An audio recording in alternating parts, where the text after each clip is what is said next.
7 Action News Democracy 2020 Special, Debate Night, streaming exclusively on your favorite device. It's the nation's top political showdown. A dumb guy. Always known as a dumb guy. President Donald Trump going head-to-head with former Vice President Joe Biden, live for the first time. People know the president's a liar.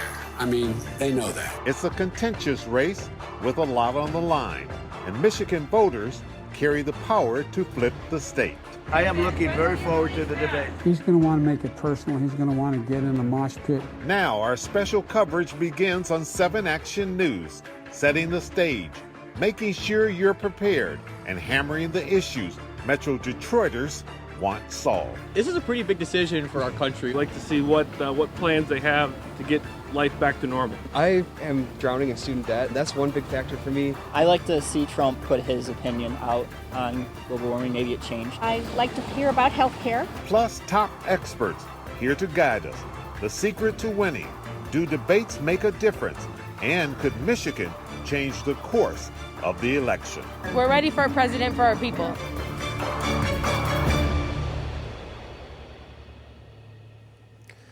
Good evening and thank you for joining us. I'm Chuck Stokes. It's a big night for the nation and for Michigan, a state that shocked the country when it flipped to red in 2016. Our special coverage begins right now.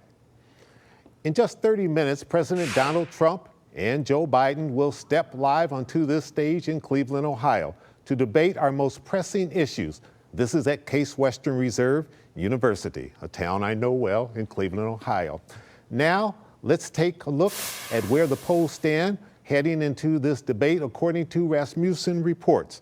Joe Biden polling just slightly above Donald Trump among likely voters. 3% prefer another candidate and 2% still trying to make up their minds. Let's take a moment on how to check in live with Channel 7 Action News reporter Ross Jones. Ross, that Rasmussen poll earlier found that 2% of the voters hadn't decided who they were going to vote for yet, a little over a month ago, and the election heading in. I understand you've been able to find some people that are still undecided voters, correct? Yeah, Chuck, that's right. Good evening. That 2% is very hard to find, let me tell you, but we did find someone who is among the undecided voters. Those are the voters who are going to be most important tonight and who the two candidates are trying to get the attention of. Joining us right now is Andrew Rodney, who lives in Detroit. You grew up originally in the Oakland County area, is that right? That's right, Ross. Let me ask you a question that I know a lot of people were asking me when I told them we'd be talking to you tonight. This election feels like it's been going on forever. Donald Trump is a well-known figure at this point, Joe Biden too. What is there to be undecided about? Oh, that's a good question. I think what any undecided voter is trying to weigh right now is just which candidate is worse for our country. I mean, who is Trump going to try and rig the elections in some dastardly way, or is Joe Biden, unfit in some other way that would, make you want to go for one or the other? 4 years ago, tell me, who did you vote for? I voted for Gary Johnson. Gotcha. So a third-party candidate. Correct. So this is not new for you to be struggling right now this late into an election. No. What are you hoping to hear? Yes.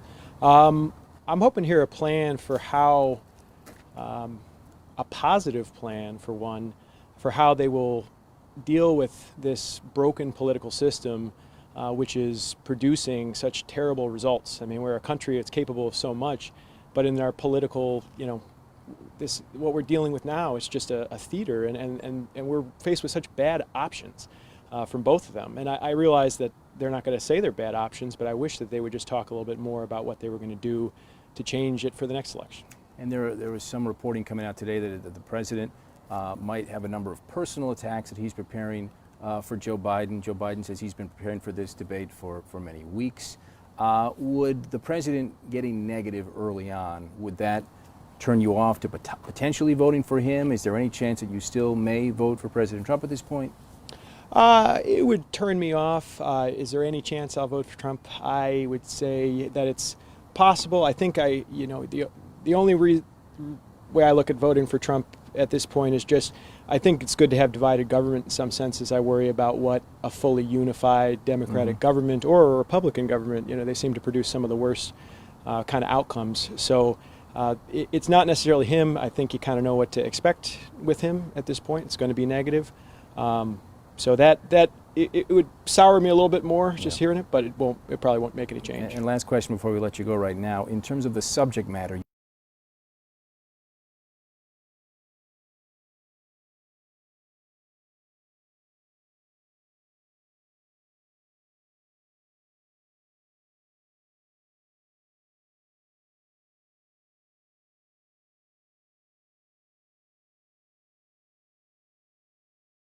The Democrats and the Republicans, they both put this together, and then they vet the questions, they vet the way it's going to go, and it's staged theater. So we're not left with real choices. I'd like to hear him talk about that. Trump might have talked about that when he was first running. He's probably not going to talk about it tonight. Andrew Rodney, we're going to be spending the rest of the evening, at least the next couple hours, with him as he watches the debate, get a sense of what he likes that he hears and maybe what he doesn't like.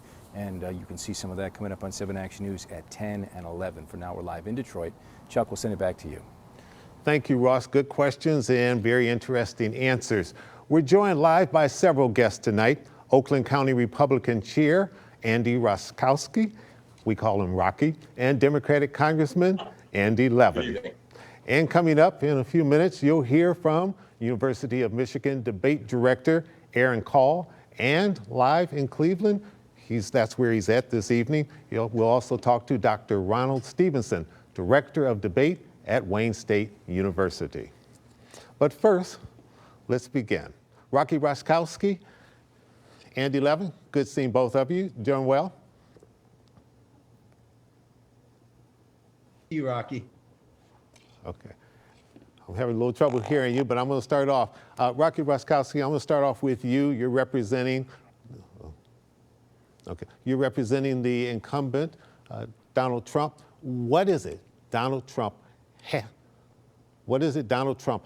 to do this evening to be able to come out of this victorious and win 4 more years in the White House? Well, I think by connecting to the audience and talking specifically about his accomplishments and about his commitment to this country, about his commitment to the people of the United States, what he's done with the border, securing our nation with our military, bringing back specific corporations and their production back to the United States, as well as lowering the tax burden on Americans, creating some of the best economic numbers that were never predicted by even the Obama administration, and how he basically acted when coronavirus happened in the United States by closing down foreign travel to China, by repatriating Americans, by making sure the CDC was on the front lines of responding to this epidemic. All right, Congressman Levin, in a lot of places, Joe Biden is leading in the polls. When you're in the lead and you're going in against an incumbent, what does he have to do to protect that lead?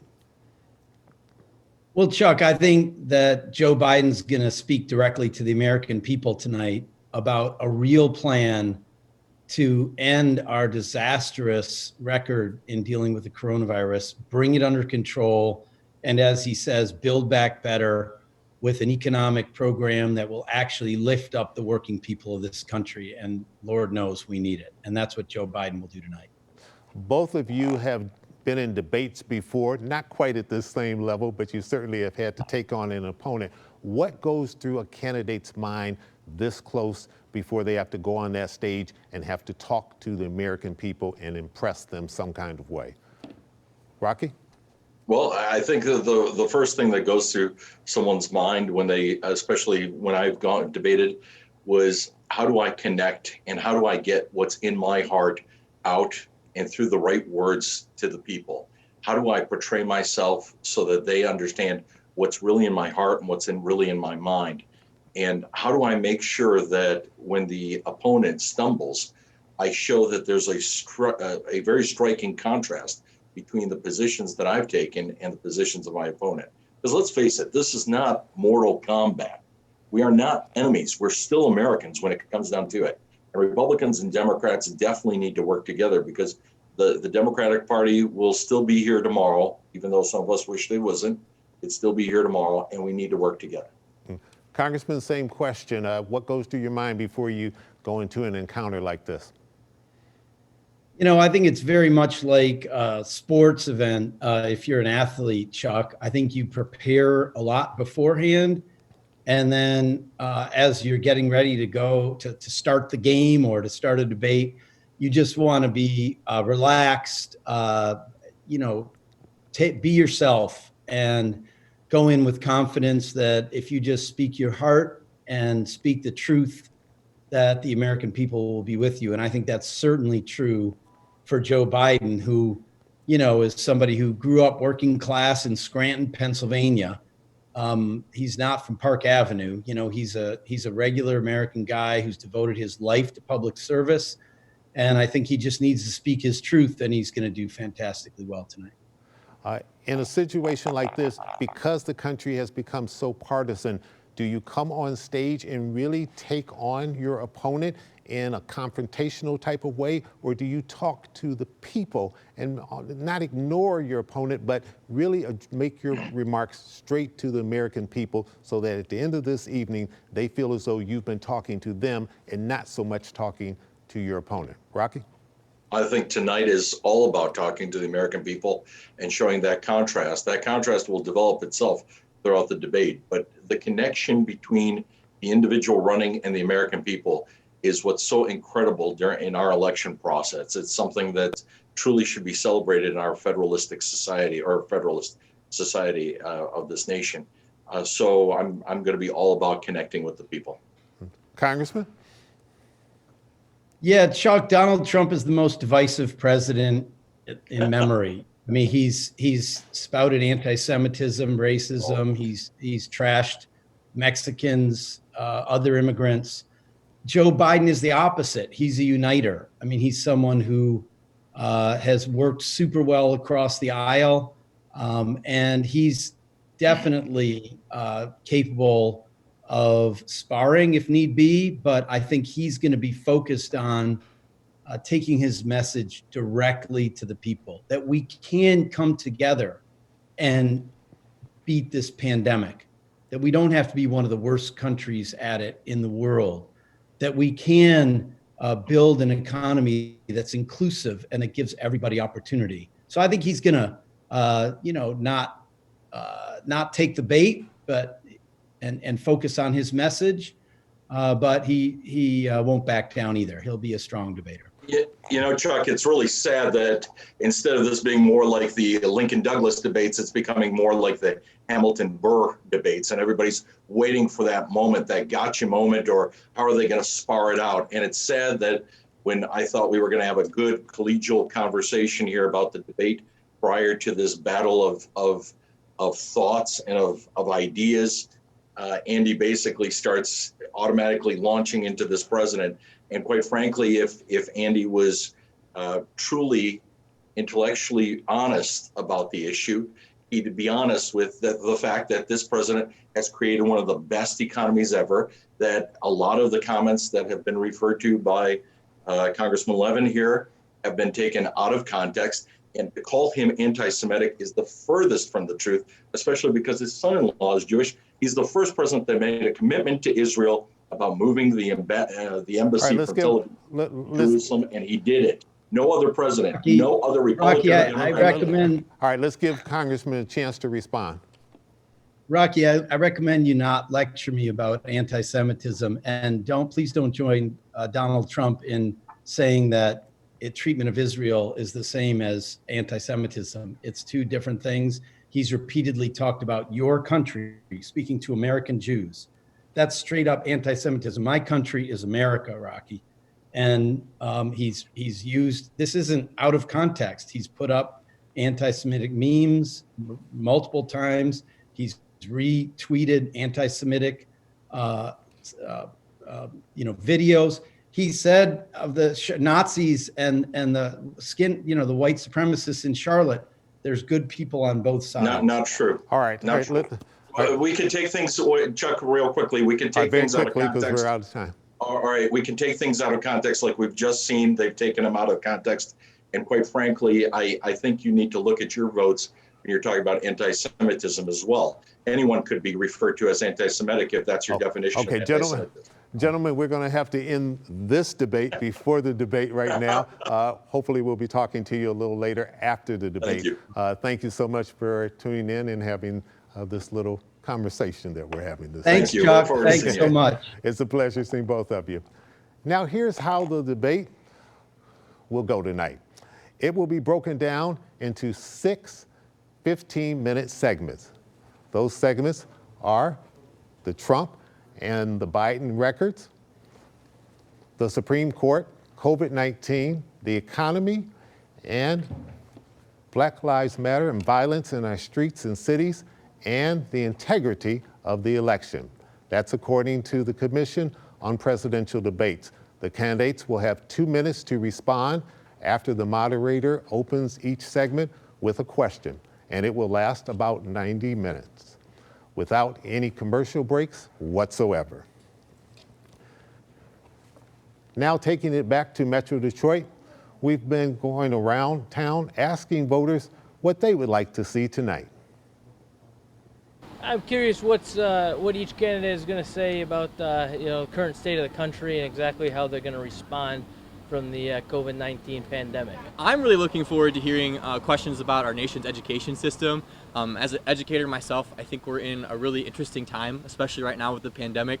So I'm really hoping to hear some answers as to what their plans are forward. I am drowning in student debt. I know that's not the best thing right now. That's one big factor for me. I like to see maybe Trump put his opinion out on global warming. Maybe it changed. Clearly a lot of important issues here. We also ask these voters if there is a chance their vote could be swayed tonight.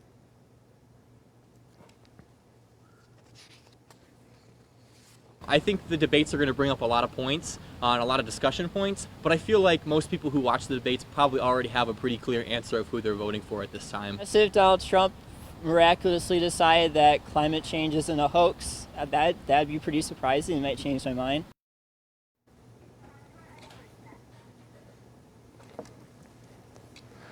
Now I'd like to welcome our next guest, University of Michigan Debate Director Aaron Call, live in Cleveland, Ohio, and Dr. Ronald Stevenson, Director of Debate at Wayne State University. Good to have both of you with us this evening. How are you doing? Great to be here. Good.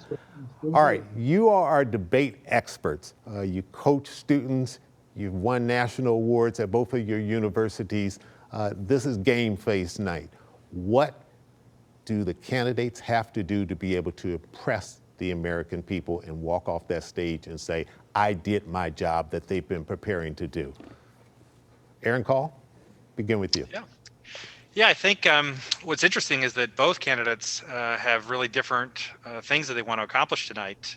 For Joe Biden, who has a lead in the national polls and swing state polls, I think he just wants to come in with, an average performance. The expectations are pretty low, but he does need to really increase people's security in his ability to do the job, at least for the next 4 years, and have the energy and things. He's obviously been tormented by President Trump and vilified really about his mental acuity and things like that. So he's got to be sharp and not have any big major gaffes, have a Rick Perry-like moment, and just execute and hope that the what's happening going into the debate is just the same after the 3 debates. But conversely, President Trump has to do a lot. He has a lot to do. He's behind.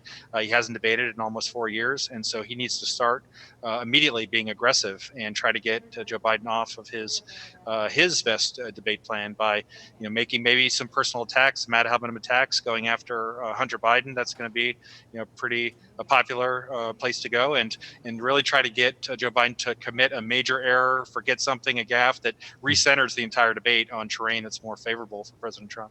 Dr. Stevenson, from your point of view, what has to be done tonight by both of the candidates?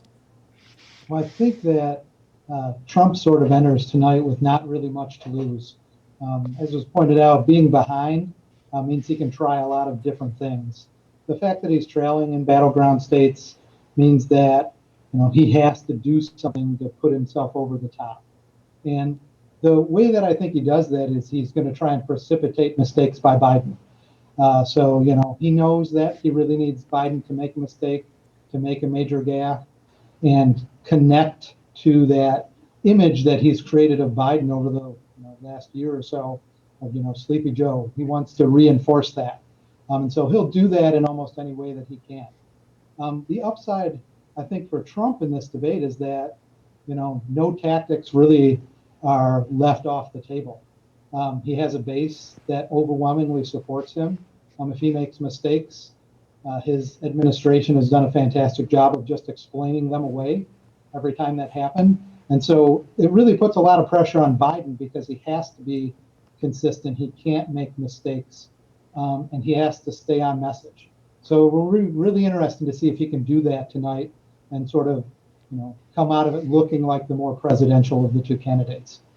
Aaron Carl, you've written books on debating, and you wrote one that involved President Trump. What do you see as his strengths, and what are his potential weaknesses?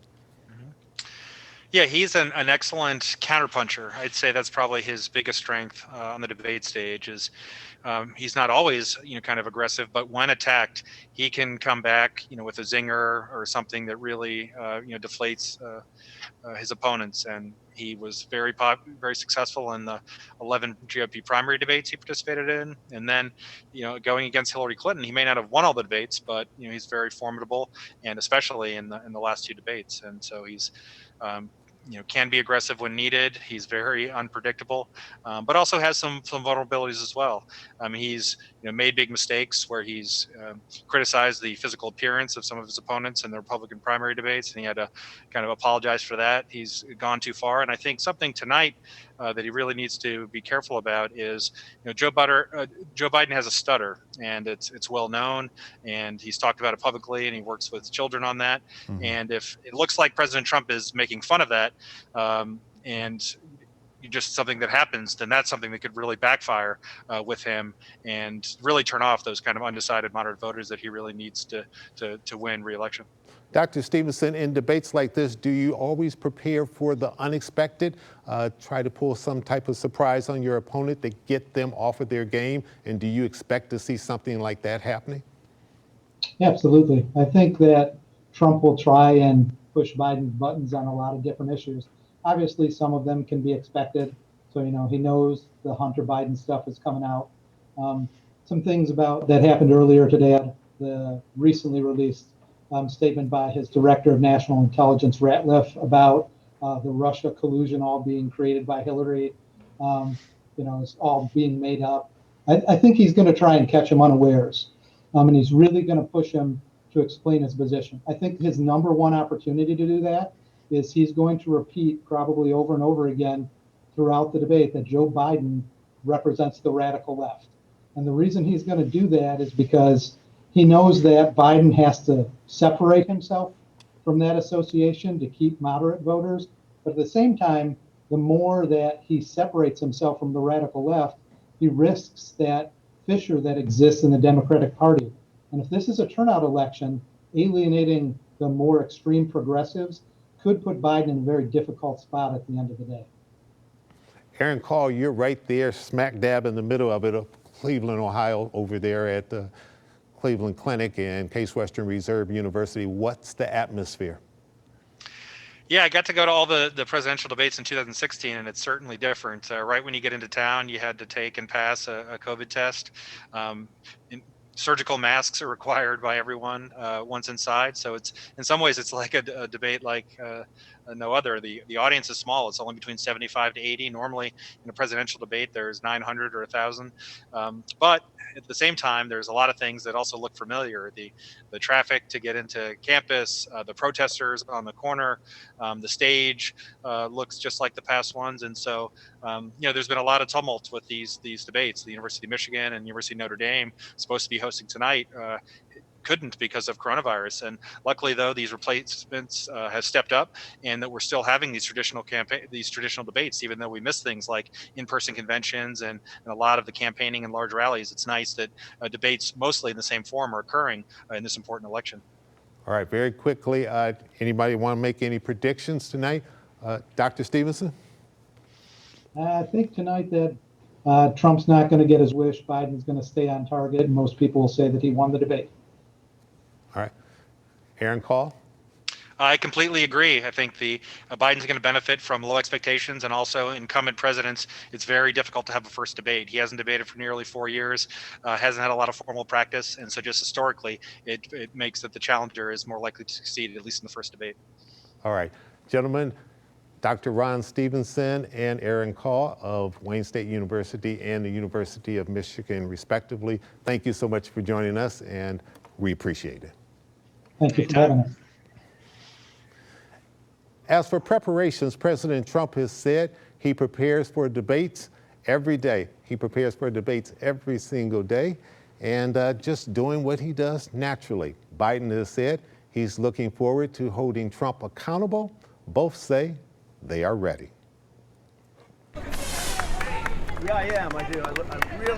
I am looking very forward to the debate. Thank you, everybody. Biden is prepared for the debate to get personal. He's going to want to get in the mosh pit. I'm going to talk about why I want to be president of the United States. While taxes, health care, and the Supreme Court will take center stage tonight, the auto industry is expected to be a big issue as well. Our Joe St. George reports on how two candidates will try to get more cars built in America. Ohio and Michigan, two states with an intense rivalry. But if you visit, you can't help but think how much they're the same. The atmosphere is great, the beer is great. Here at Inside the Five Brewery near the state line, patrons from both states love the beer, respect hard work. A lot of manufacturing and a lot of automotive. And know Michigan and Ohio, with a combined 34 electoral college votes, will help decide this election. I like an upfront person that's going to tell me the truth. One big issue on the minds of Ohio voters and Michigan voters is jobs. And it's hard to talk about jobs around here without talking about the auto industry. I am the president of UAW Local 14. Tony Toddy represents around 6,000 auto workers in a union that's backing Joe Biden. We like Joe because we know Joe. Toddy believes Biden would listen to unions more, and he says the president's new trade deal, the USMCA, United States-Mexico-Canada agreement, still allows too many companies to build cars in Mexico or Canada tax-free. It's just NAFTA 2.0. You know, where are the jobs? But Terry Bowman, I've worked for Ford Motor Company for 24 years. who is co-chair of the Michigan Republican Party, says hold on a minute. While union leadership may be backing Biden, many workers on the assembly line are not, believing the new trade deal has more incentives for cars to be built here. The American worker who deserves 4 more years of a Trump presidency. So how do the candidates want to help the auto industry? Well, Biden wants to shift 300,000 government cars from gas to electric, believing government investments would generate 1 million new jobs. President Trump says his new USMCA trade deal will create 100,000 new jobs, and that his rollback of environmental regulations will result in cheaper cars. Back at the brewery, I'm for Biden. While this bar may be divided, I want to see President Trump destroy Joe Biden in the debate. all of them telling us they'll be watching the first debate and hoping the candidates remember the auto worker. They are the people that run America. At the Ohio-Michigan border, I'm Joe St. George. Voters have a lot to decide over the next 5 weeks, and tonight's debate should help guide those decisions. Channel 7 Action News will be airing the debates live on Channel 7 and also on Facebook. Remember, it will last about 90 minutes. We'll follow up with post-debate reactions and analysis on 7 Action News at 11. And don't forget, WXYZ.com. We have a great guide for you, a voter's guide, full of resources ahead of the election. Thanks for watching. I'm Chuck Stokes. Have a great evening.